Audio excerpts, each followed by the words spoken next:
So yeah, I finally got the Steeda cold air intake kit installed. Now I'm downloading the tune. It took a while, man. Like, gosh, almost 10 business days to get them to email me the tune, but they finally sent it today.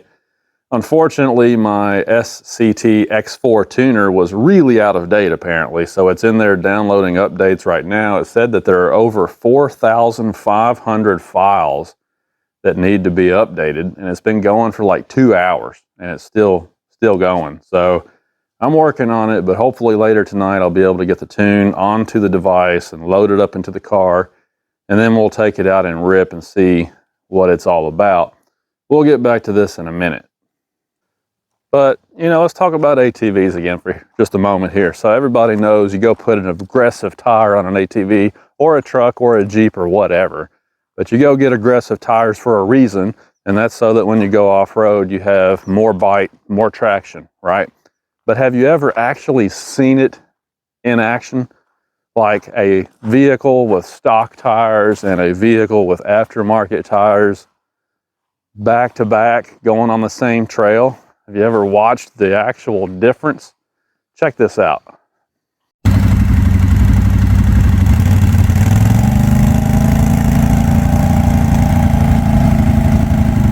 See, he can climb right up it with those tires. Now I'm going to try and do the same thing on stock tires.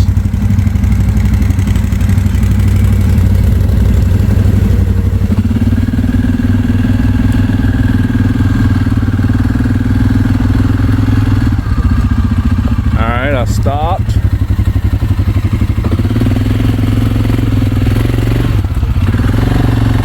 See, I can't even get up there.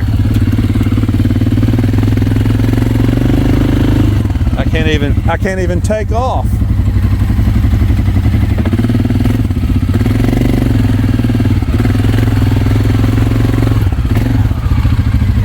It just starts spinning. Look at that, I'm sliding down the hill. Oh gosh.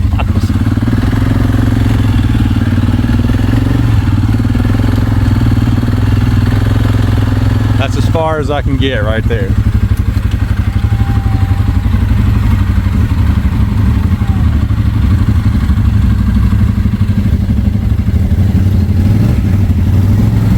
And then he's going to try it again on these tires.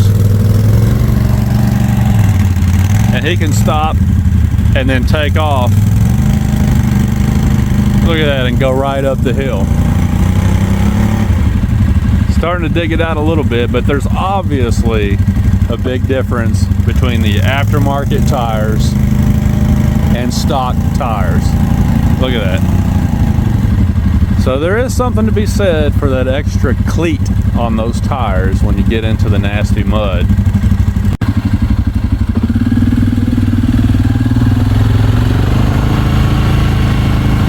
Wow. I can't even get up this. So I'm going to put it in four-wheel drive and get out of his way. Hold on. And then we'll watch him come up, and I bet that he'll walk right up that.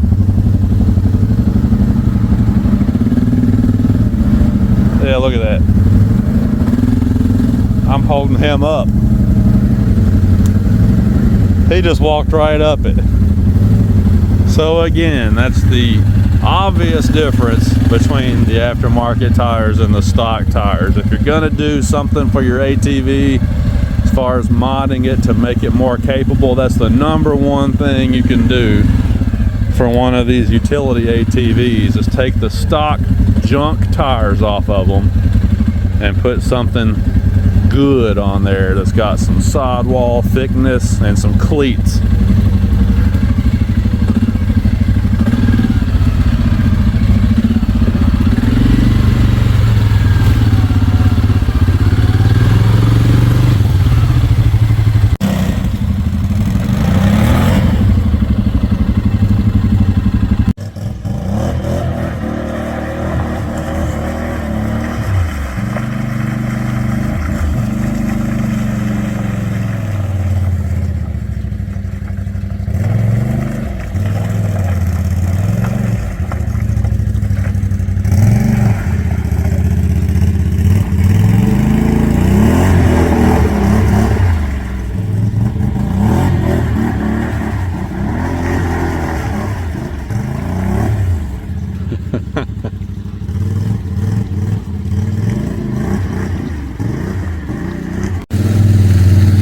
Yeah, so I guess that's one of the next things that I need to do to the Suzuki is get these stock tires off of here. Try to find something that I like that's a little bit better in the sticky stuff, but I don't want to sacrifice the trailability of this machine. I like the way that it's, you know, nimble. I can throw it around, kind of toss it around right now. And I feel like if you go too aggressive with your tires, you kind of lose some of that. So I don't want to do that. Now, those are awesome for getting into the mud and stuff. I might try to find something a little more balanced. I don't know. But these things definitely suck. So we just saw some clear evidence of that. We got about a ½ inch of rain today. And he can just walk up stuff in 2-wheel drive that I need 4-wheel drive to do. Pretty obvious when you see that back to back. Yeah, man. So, I mean, it's just pretty much a night and day difference. I mean, these tires that we put on the Can-Am, they are pretty aggressive. And like I said, there's definitely a trade-off. I've ridden the Can-Am some, and definitely a trade-off, because out on the trail when you're kind of blasting around in the dirt and stuff and zigzagging in and out of trees and all that, you know, you've really lost a lot of the precision of the handling and the steering and everything. I mean, it feels completely different with these tires on there. For one thing, they're more square. They're also thicker, so they ride stiffer. They're heavier, a little bit taller. I mean, it just really changes the dynamics of the machine. So it's not quite as trail friendly as it was. But when you get in the sticky stuff, man, the mud and all that, you can see the difference.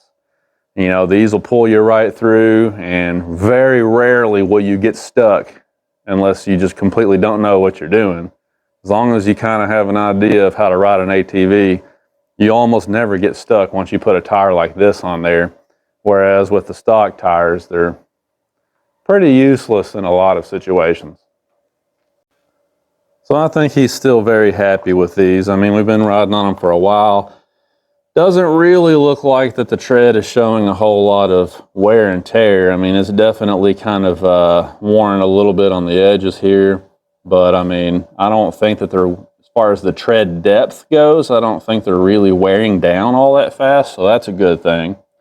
And like I said, so far, no issues. Out and Back Max is the name of this tire, just to recap. Can't even remember where he found these at. I think he might have actually found these on Amazon or something.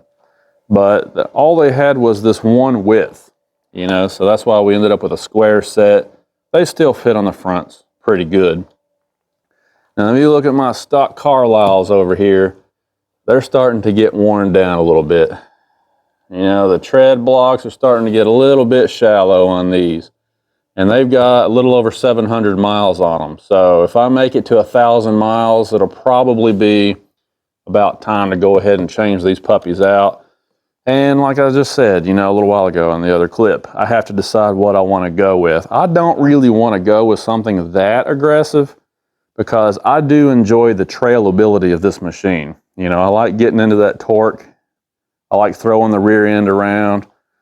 You know, I like kind of blasting down the trail sometimes, and I don't want to lose the ability to do that. I don't want to take away the, you know, the characteristics of the handling that Suzuki engineers worked so hard to put in this machine. So I do want a little bit more of an aggressive tire, but I don't want to go full blown like this. And as far as size goes, I mean, these are 25s. You know, he went up one size and did a 26, which I think works out pretty good.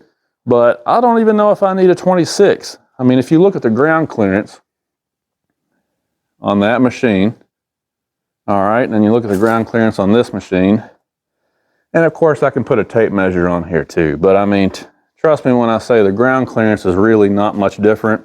In fact, this machine, I think at the floorboards, still has a little bit of an advantage. So I don't know that I really need a 26-inch tire. I may stick with a 25 to keep the torque and the power and the braking, a little bit of the handling, and maybe just go with something that's a 6-ply and slightly more aggressive. What do you guys think? Got any ideas?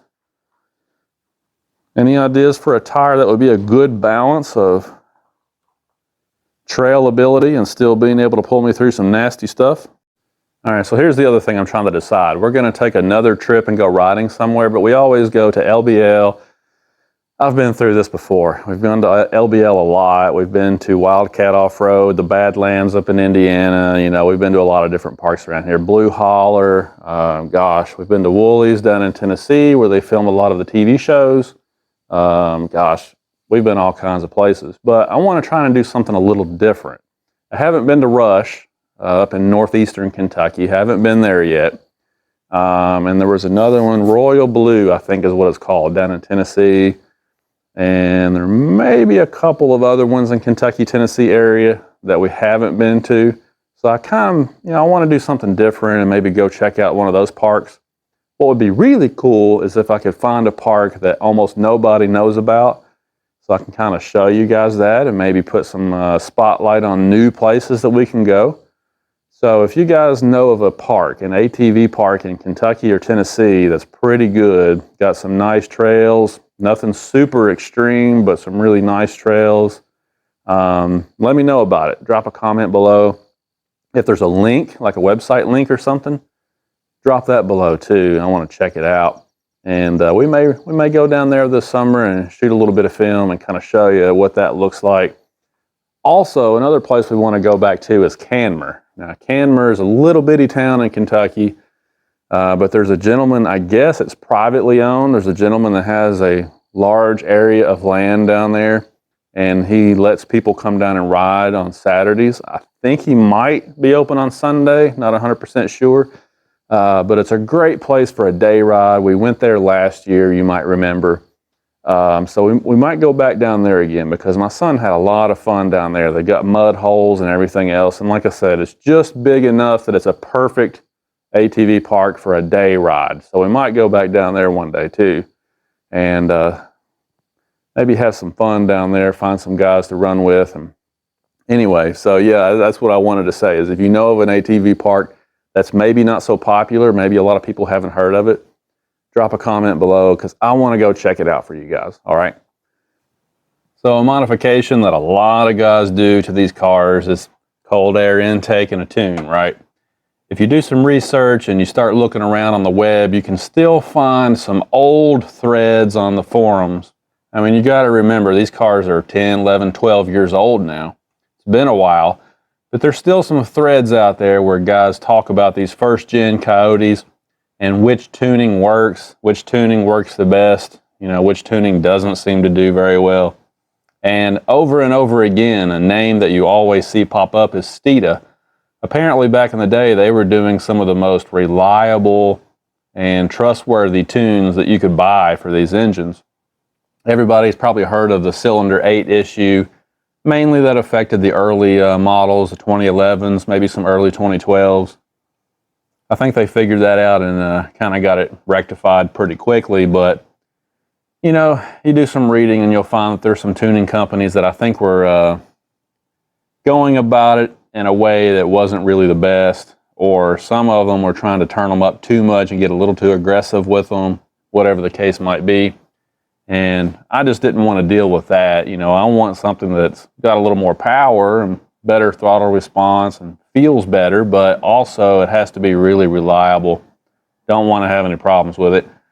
Certainly don't want to blow it up out on the highway doing a pull or something. So I went with Steeda. A lot of guys had great luck with Steeda, and I figure, they're still selling tunes. They've probably had countless thousands of cars tuned like this, so, it seemed like a pretty good option. So I went ahead and bought their intake. They gave me a little bit of a discount, and I bought their custom tuning. I'm waiting any day now. They should email me the files so I can load them up. But I didn't have anything else going on yesterday morning, so I went ahead and installed the cold air intake. It took a little while, I'm not going to lie. The instructions are pretty typical. They're not the best. So you had to kind of wing it a little bit. But I'm going to show you a few things that I've noticed here with the Steeda cold air intake kit. So, 11, 12, 13, 14. If you've got one of those models, this is what your kit's going to look like if you buy one from Steeda. And I want to show you a couple of things that I noticed about this kit specifically. First of all, when you open the box, this entire kit is in a whole bunch of pieces. You have to assemble the whole thing.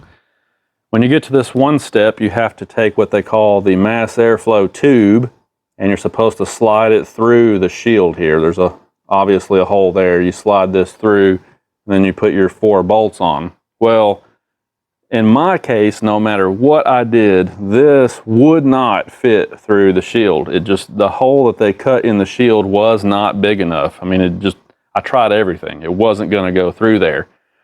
And the main problem that I had, and you can't see it from here, but on the bottom, they've got it notched out so that when you're sliding this section through, this is the provision for the actual mass airflow sensor. And you can see how it's rectangular shaped and it protrudes out from the tube. So on the shield, they have a section down there that's cut, and it's supposed to fit this so that you can slide it through. That was where it was getting hung up. It was not cut enough for this to slide through. So I ended up having to get the Dremel tool out and start cutting on my brand new kit to get it to assemble correctly. That was kind of a bummer. The other thing I noticed, and you can't tell it now that it's installed, but if you take this filter off, and you hold it up in the daylight, you'll see that this thing is very, very thin.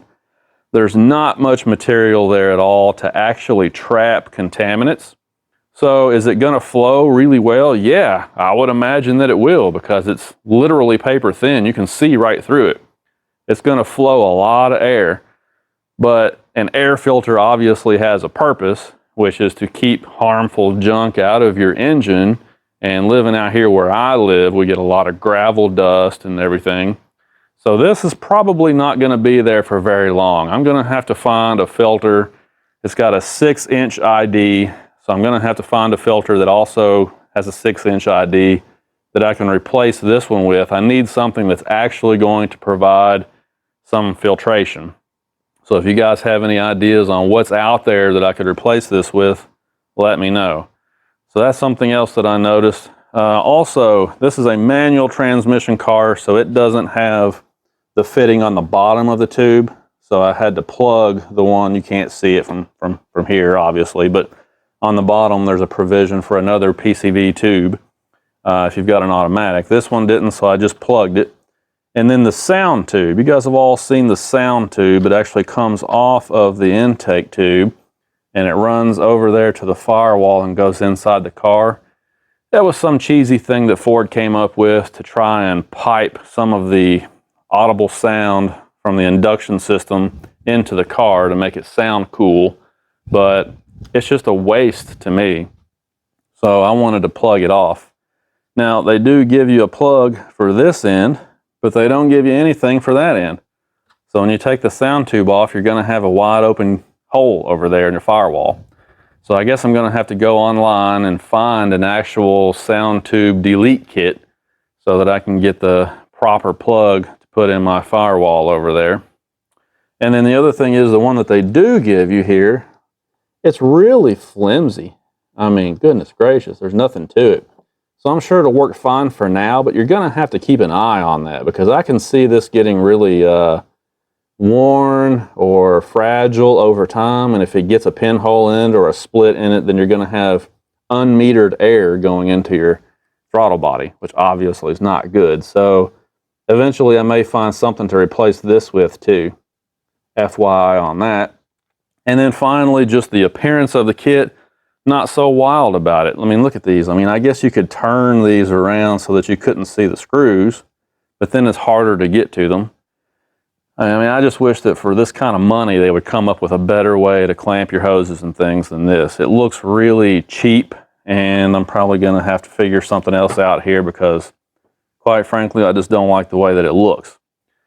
So, other than that, it's fine. I mean, it fit up relatively well. While I had it off, it was a great opportunity to go ahead and clean the throttle body.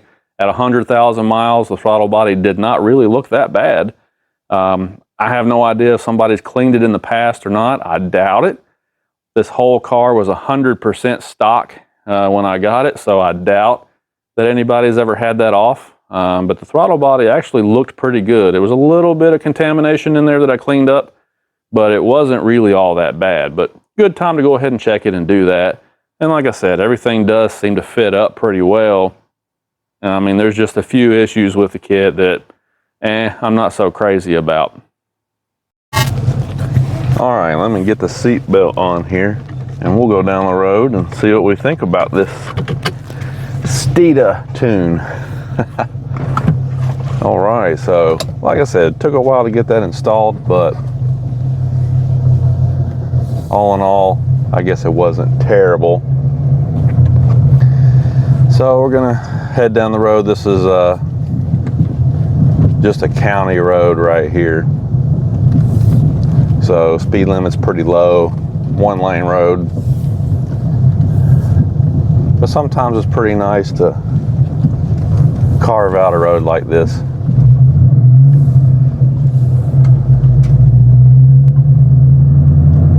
One of the cool things about these GT Premiums is that they've got at least for 13 and 14, they've got a color screen here with a lot of different gauges you can watch. And one of them is an air-fuel ratio gauge. So you can actually look on the dash and see what the AF ratio is. And, you know, it's just one way you can kind of make sure that the tune you load into the car is safe. So I've got that pulled up. I'll be watching that as we head down the road. Whoa, there was a cow right there. Usually I see deer out here, but that was a cow standing right there on the side of the road. Thankfully he didn't step in front of me because that would have been bad. They claim, I've seen a lot of dyno testing that's been done with this tune, this Steeda tune and their cold air intake kit. And usually what you see is somewhere between 30 and 40 horsepower. Now that seems like a pretty wild claim just for an intake and a tune, but you got to remember this first gen Coyote engine was a little bit bottled up from the factory. It made great power, you know, for the day when it came out, but it was still a little bit bottled up from the factory. There was a good amount of power left on the table there. Ugh. Bump, bump, going over that bridge. So, you know, it's not out of the realm of possibility that you could get 30 or 40 horse out of it when you open it up and tune it properly. And that's kind of what this car has now. Performance exhaust on it. And the Steeda intake is much larger, you know. Not to mention just the way that it's designed. You know, you've got that smooth, what am I trying to say here? Like the flange that goes into the mass airflow sensor is really rounded and smooth, kind of like guys would do if they port the heads or something like that. You know, you're trying to smooth out the edges so that the airflow is just more efficient, you know, and that's kind of the idea of this cold air intake that Steeda did. Everything is just rounded and smooth. There's no hard edges to it. So a lot more air definitely going in. Plus that cone filter they give you has pleats even on the end cap. If you look into it, you know, you can see where air can even go in the end of it as well as all the way around the body of the filter. So it's definitely pulling in more air. I can see that, you know, it doesn't take a rocket scientist to figure that out. So you put a whole lot more air into one of these engines and let a lot more air go out and tune it properly. And with the double overhead cam set up, you know, they like to run high RPM anyway. You know, it's easy to believe you could get 30 or 40 horses. I don't think that's a wild claim.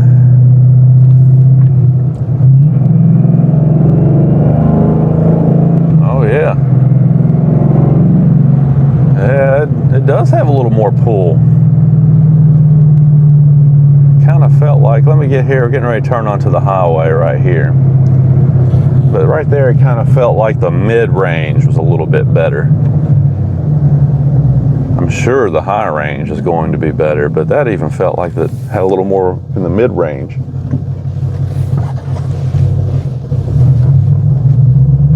All right, pulling onto the highway here.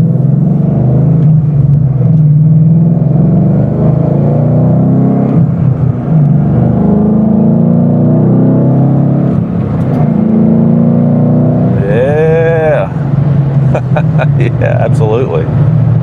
All right, so it does have a lot more mid-range, I think. I didn't really wind it all the way out, of course, but you get up around 5,000 or 6,000 RPM, and it's got some really good power up there. It's always had good power up there, but it felt like it was a little more crisp up there. But the thing that I'm really noticing here is that the mid-range just pulls a little harder in the mid-range, I think. And it sounds really good too. It's got a deep induction roar to it now with that cold air intake kit. And I took the sound tube off, so the sound tube is not installed right now. That's another thing. So between those two things, it made it sound quite a bit better. Sun's coming in this side of the car, so the camera imagery is probably not all that great, but yeah, so the Steeda tune feels pretty good. Now I'm not seeing any weird air fuel ratio numbers here, so it seems like, according to what the car is telling me, that they've got it dialed in pretty nice and safe. That's another thing about the Steeda tune. It's supposed to be a reliable, safe tune. So yeah, let's do one more. Let me get ready to make a right turn here. We'll do one more little pull here and kind of see how it feels. But everything is doing great so far. I mean, it feels nice. I keep using that word linear because a lot of times you drive cars where the throttle response just seems like it's all over the place. You get a burst of power and then it's just kind of like erratic, as it goes through the RPM band. But this car doesn't do that. I mean, it's linear and smooth from start to finish.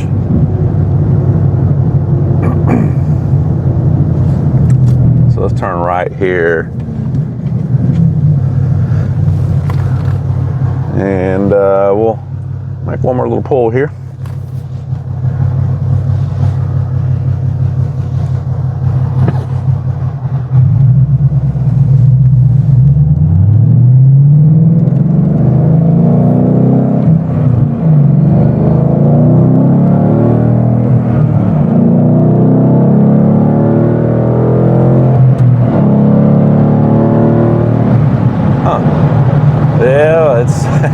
It pulls pretty good now. Everything seemed to stay in check, so I think we do have a good safe tune here. But it felt pretty good right there. No funny behavior, no check-ins and lights, nothing going on that's weird, and it feels pretty good. Nice and strong. I would say like around 3,000 RPM to say 5,000 or 6,000, which is what I kind of call the mid-range here. It feels a little stronger there, and that's what I really like. Because most of the time when you're shifting through the gears and you're just daily driving the car, that's where you're going to be. So that's where you want your power. But, the top end still felt good too, which is the calling card for these Coyote engines, is that top end power. So yeah, I think it's going to be great. Nice little addition to the car. Maybe somewhere down the line, maybe I'll do some forced induction on here and really turn the car up, but can't afford to do that right now. So for the time being, I think this is going to be a great mod to the car. Just get a little more power out of it. 450 should be roughly where it's at the crank at this point. And that's really all you need to have fun out on the street. That's plenty of power to get you in trouble. So I'm pretty happy with it. All right, another mod down. Now if the transmission is built, that's solid. Got a couple of bolt-on mods on here. Should be good to go for summertime. Have a lot of fun with the car. These 5.0 cars are really, really fun. I got great fuel economy last weekend, taking my wife to Indianapolis and back. 28 miles per gallon, believe it or not, on like about a 6-hour round trip. So very fuel efficient. And like I just said, lots of power to have fun with. They're just great little cars. Really nice summertime cars. I like this thing. Something else I'll point out is that the ambient temperature's 55, and you can see that the well, I'm slowing down now, it's up to 59, but it was running about 57, so there's about a 2-degree difference going down the road between the inlet air temperature and the outside ambient temperature, and that's about as good as you can hope for it to be. There were times when I saw the inlet temperature and the ambient temperature be exactly the same, but a lot of the time you're looking at a 1 or 2 degree spread. So that's really good, and what that obviously tells you is that the Steeda cold air intake is taking in air from outside. You know, it's designed to do that. It connects to the factory duct work that goes into the grill area of the car. So it is working. It's pulling in air from outside, and it's not pulling in air from the engine bay while you're driving down the road. So that's exactly what you want. So that's going to wrap up this project. I took a couple more pulls after I shut the camera off. Ran the RPM up just a little bit higher, make sure everything was going to be all right. And it seems great, no problems at all. You know, I'm really happy with the intake air temperatures going down the road, because obviously, like I just said, that means that you are in fact getting ambient air and you're not getting engine bay air. So the design of the Steeda, you know, cold air intake kit's pretty good in that regard. So yeah, I'm pretty happy with it. The car runs strong, should be fun. Take it out to some cruises and stuff this summer. You know, have a little fun in it. That's the whole point, right? It's going to work out great. So if you got any questions, you can always drop them below. I appreciate you guys watching. We'll talk to you later.